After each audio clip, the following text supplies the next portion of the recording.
Mesdames et messieurs, bonsoir. Content de vous retrouver sur la radio Passion Culturelle RPC dans l'émission Le Livre en question. Le Livre en question, c'est l'espace des auteurs de livres, romans ou de toute œuvre littéraire aux quatre coins du monde. Faites partager vos expériences de lecture en nous faisant parvenir des résumés de romans ou livres que vous avez eu l'occasion de lire. Nous sommes ouverts à vos suggestions et à une franche collaboration avec toutes les maisons d'édition du monde entier. Chaque semaine, nous partageons avec vous notre passion de la chose littéraire. Un petit rappel, pour participer dans cette émission ou passer dans une émission sur la radio Passion Culturelle RPC, vous pouvez entrer en contact avec nous via ces coordonnées par email contact@rpcplus.online, par le WhatsApp de la radio qui est le plus 33 07 81 28 31 76 ou plus 33 06 26 31 36 77, par le site internet de la radio qui est le www.rpcplus.online ou par Facebook en tapant Radio Passion Culturelle, ou écrivez directement sur la page like Facebook l'émission Le Livre en question. Très belle soirée et prenez toujours soin de vous en respectant les consignes sanitaires. Vous êtes sur la RPC, Radio Passion Culturelle, la radio de l'universalité culturelle. Pour ce numéro, nous allons vous parler de la dimension littéraire de l'homme politique sud-africain Desmond Tutu à travers son œuvre Réconciliation, The Ubuntu Theology of Desmond Tutu, paru en 2009. Présentation de notre auteur du jour. Écoutons ici Lydia Antoine, chroniqueuse sur cette émission et directrice de la radio Passion Culturelle, qui nous présente notre auteur du jour, Desmond Tutu. Lydia Antoine. Mesdames et messieurs, chers auditeurs, auditrices de la radio Passion Culturelle de l'émission littéraire Le Livre en question, avant de commencer cette première chronique de l'année 2022, je vous souhaite mes meilleurs vœux de santé, de prospérité, à vous toutes et à vous tous. Desmond Tutu. Desmond Tutu est né le 7 octobre 1931 à Klerksdorp, en Afrique du Sud, et mort le 26 décembre 2021 au Cap. C'est un archevêque anglican et militant des droits de l'homme sud-africain. Il reçoit le prix Nobel de la paix en 1984 pour son combat pacifique contre l'apartheid. Auteur d'une théologie Ubuntu, de la réconciliation et proche de Nelson Mandela.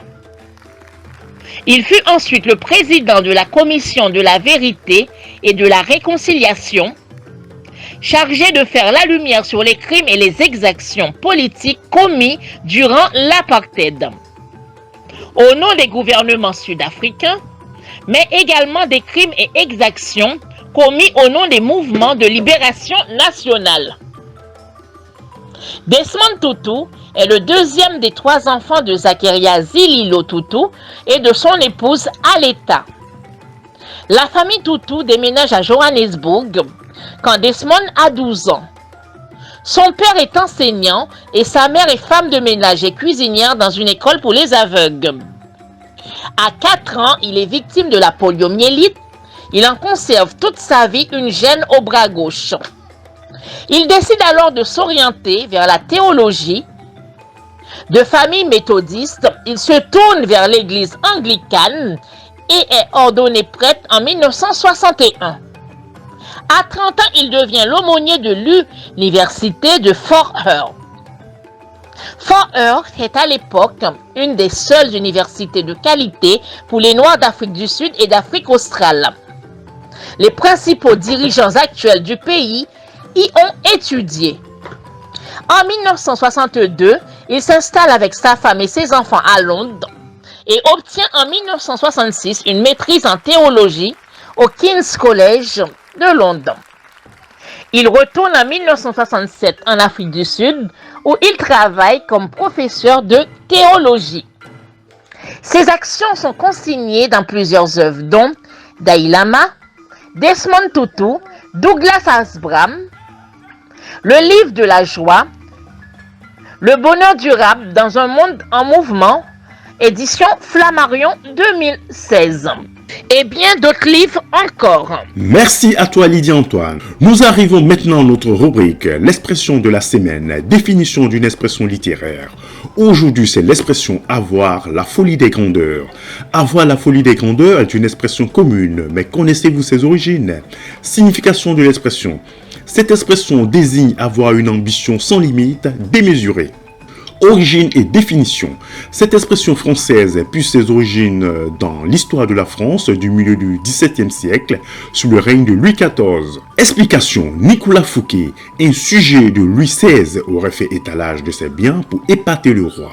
Louis XVI ne vit pas cela d'un bon œil et considéra qu'un tel enrichissement ne peut se faire qu'au détriment du roi et du trésor. Nicolas Fouquet se fit confisquer ses biens et banni du royaume pour être condamné à la prison à perpétuité suite à l'exposition de sa richesse. L'expression « avoir la folie des grandeurs » tire son origine de cette histoire. Musique. Une virgule musicale maintenant. Musique thématique avec le chanteur d'origine ivoirienne et vivant en Hollande, Thibaut Zimmerli dans le titre Gisuma. Thibaut Zimmerli.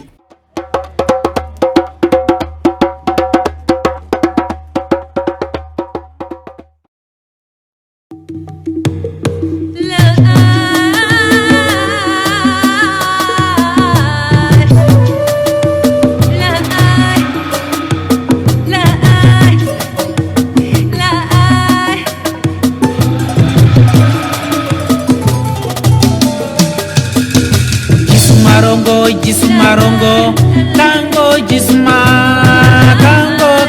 kango, sayate moto jismae. Jisumarongo, tango jisuma, kango, sayate moto jismae.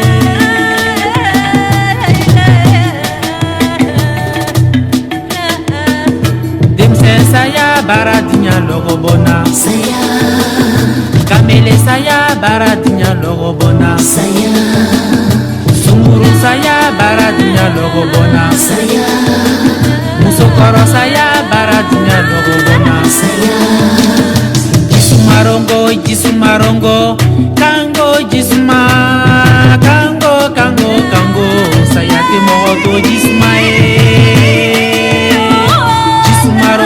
Jisumarongo, kango jisuma. Kango, saya temo to jismae.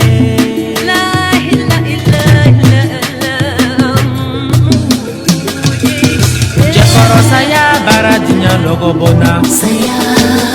Salimata saya baradinya logobona. Jibril saya baradinya logobona. Papi saya baradinya logobona.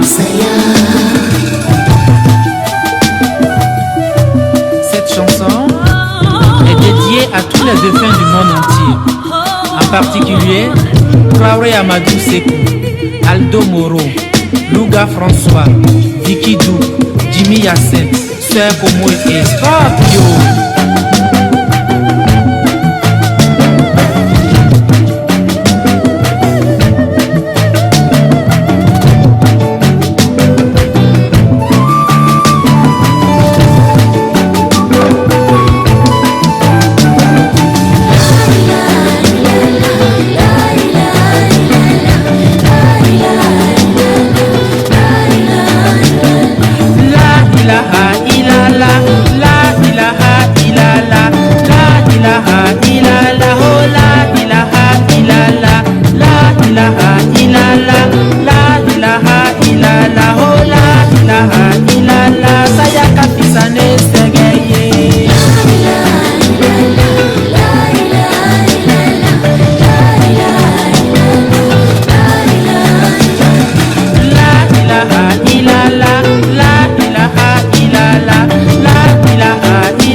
ilaha illallah, la ilaha illallah, la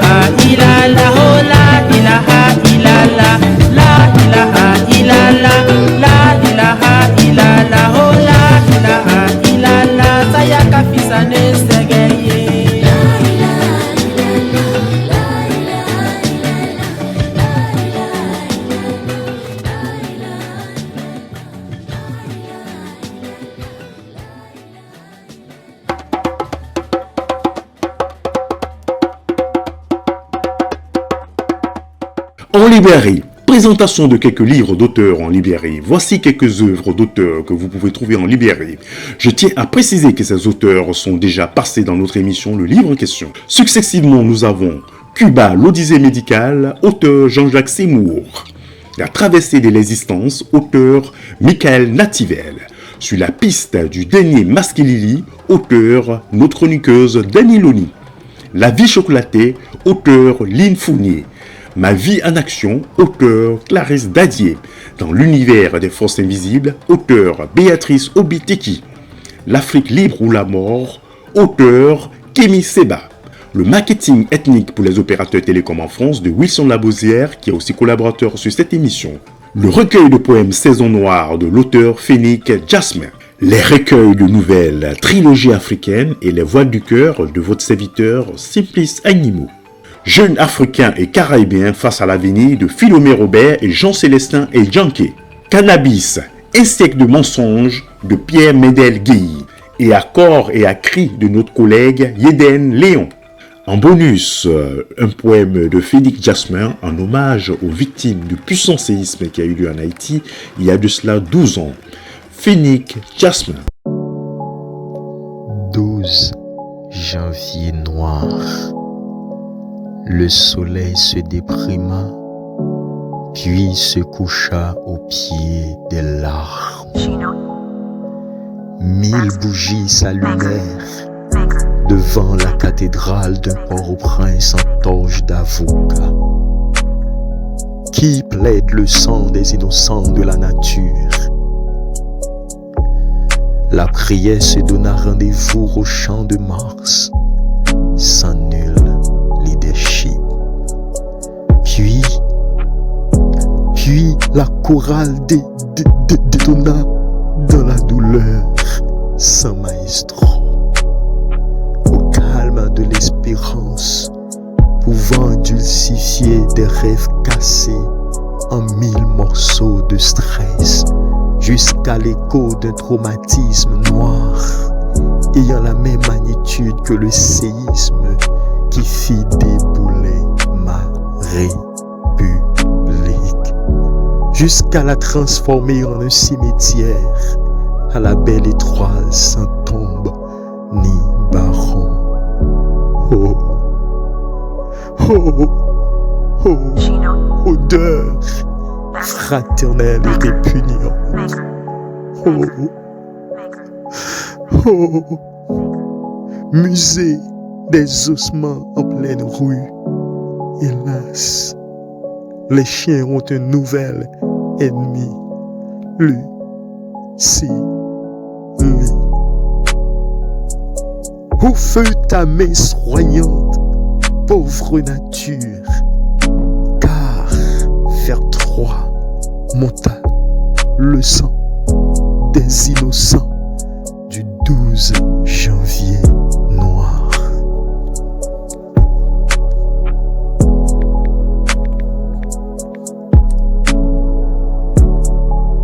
Petite pause musicale avec Bibi Dance de la République démocratique du Congo dans le titre Kinké. Il parle ici des femmes victimes de viol pendant la guerre, les larmes et pleureuses de guerre. Bibi Dance. Pensez, femme, ce n'est pas à toi d'avoir honte, c'est à ton bourreau d'avoir honte de ce qu'il t'a fait. Walifani anini, kwastahili. Walifani anini, kwastahili ubakaji. Hapana tena Mungu wangu, hapana tena Mungu wangu. L'impunité doit finir. Femme, essuie tes larmes. Kuifuta machozi yako, tota mama, hapana tena kike.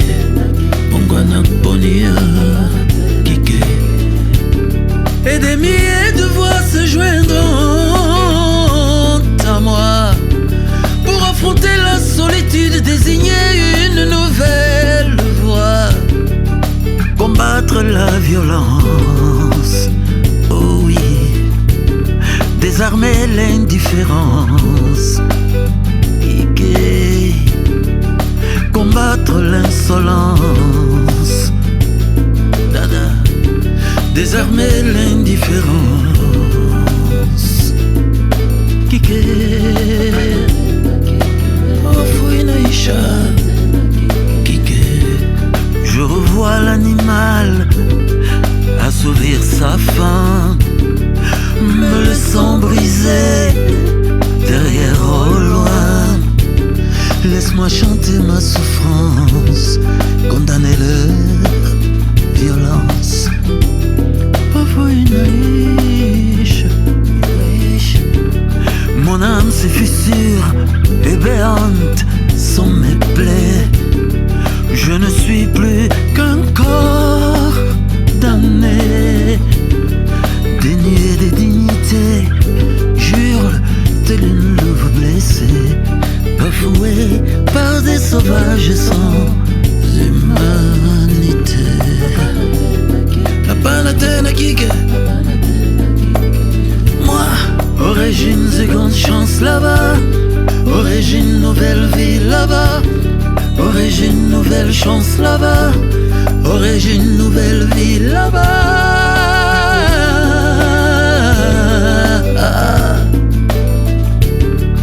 La douleur du mutilé, le dégoût d'une offensée, voici ce qu'ils ont laissé au qui vous sur leur passage, abandonné sans un regard. C'est l'obscurité qui m'engloutit, l'humiliation qui m'envahit.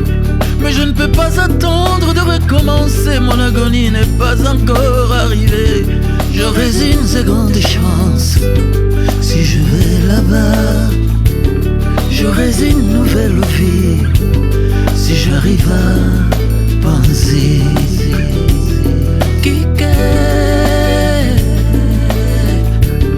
Et des millions de voix se joindront à moi pour affronter la solitude, désigner une nouvelle voie, combattre la violence, désarmer l'indifférence, combattre l'insolence, désarmer l'indifférence. Mon coup de cœur, ou mon livre coup de cœur, c'est maintenant au tour de Dany Loni pour son coup de cœur littéraire. Elle nous parle du livre L'énigme du retour par Dany Laferrière, paru aux éditions Crassé en 2009. Écoutons Dany Loni. Bonjour à tous, ravi de vous retrouver pour cette nouvelle année 2022. J'espère que vous allez bien. Ma chronique d'aujourd'hui est consacrée au livre L'énigme du retour par Dany Laferrière, paru en 2009 aux éditions Grasset. Dany Laferrière est née à Port-au-Prince en 1953 d'un père intellectuel et homme politique et d'une mère archiviste à la mairie de la capitale. La politique de l'époque ne lui a pas permis de rester dans son pays natal et très jeune, il part s'installer au Québec. Tout n'a pas été rose au début et pendant plusieurs années, il connaît la précarité tant professionnelle qu'en termes de vie quotidienne. Il lutte pour échapper au mal du pays, à la misère, mais il ne perd pas l'espoir de devenir écrivain, vieux rêve qui l'accompagnera toujours. Enfin, après bien des efforts, son roman « Comment faire l'amour avec un nègre sans se fatiguer » explose littéralement dans l'univers littéraire québécois. Puis les romans s'enchaînent et il devient le romancier que l'on connaît. Dany Laferrière a habité dans beaucoup de villes d'Amérique et l'aspect cosmopolite de sa personnalité fait de lui un homme aux écritures multiples. Successivement journaliste, chroniqueur à la radio et à la télévision, il est reçu à l'Académie française en mai 2015. Ce sera le premier auteur haïtien, québécois et canadien à y siéger. La 4e de couverture de cet ouvrage. La nouvelle coupe la nuit en deux. L'appel téléphonique fatal que tout homme d'âge mûr reçoit un jour. Mon père vient de mourir. À la suite de cette annonce tragique, le narrateur décide de retourner dans son pays natal. Il en avait été exilé, comme son père des années avant lui, par le dictateur du moment. Et le voilà qui revient sur les traces de son passé, de ses origines, accompagné d'un neveu qui porte le même nom que lui. Un périple doux et grave, rêveur et plein de charme, qui lui fera voir la misère, la faim, la violence, mais aussi les artistes, les jeunes filles, l'espoir peut-être, le grand roman du retour d'exil. J'ai le plaisir de vous lire quelques extraits de ce roman. J'imagine que tout s'est passé en douceur. Une chaîne ininterrompue de concessions nous a conduits à ce nouveau mode de vie. Ce n'est pas différent avec les individus. La foule nous absorbe un à un. Aujourd'hui, à 56 ans, je réponds non à tout. Il m'a fallu plus d'un demi-siècle pour retrouver cette force de caractère que j'avais au début. La force du non. Faut s'entêter, se tenir debout derrière son refus. Presque rien qui mérite un oui. 3 ou 4 choses au cours d'une vie. Sinon, il faut répondre non sans aucune hésitation. Page 63. J'avais frappé à sa porte il y a quelques années. Il n'avait pas répondu. Je savais qu'il était dans la chambre. Je l'entendais respirer bruyamment derrière la porte.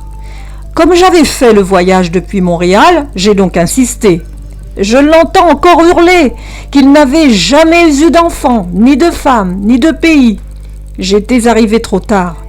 La douleur de vivre loin des siens lui était devenue si intolérable qu'il a dû effacer son passé de sa mémoire.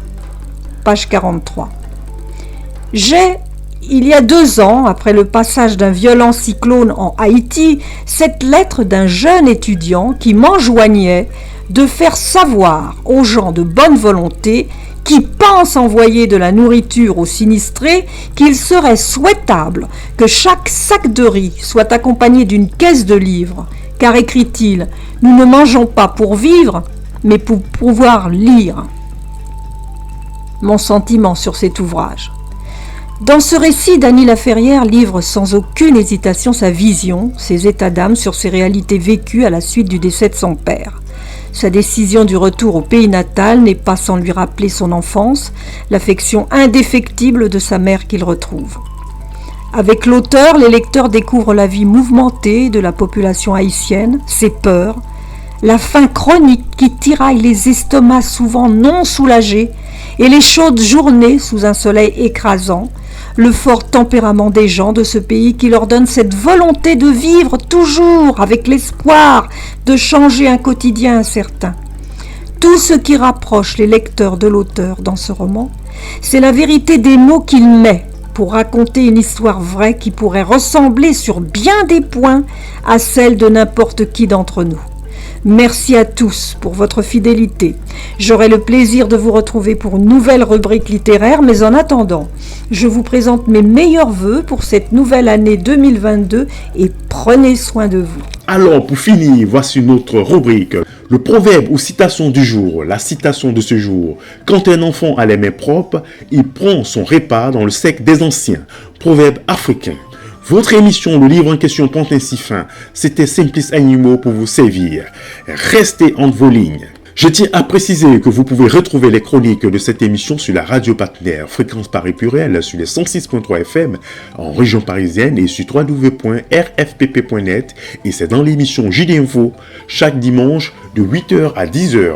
Merci d'avoir écouté ce numéro de l'émission Le Livre en question sur la radio Passion Culturelle RPC.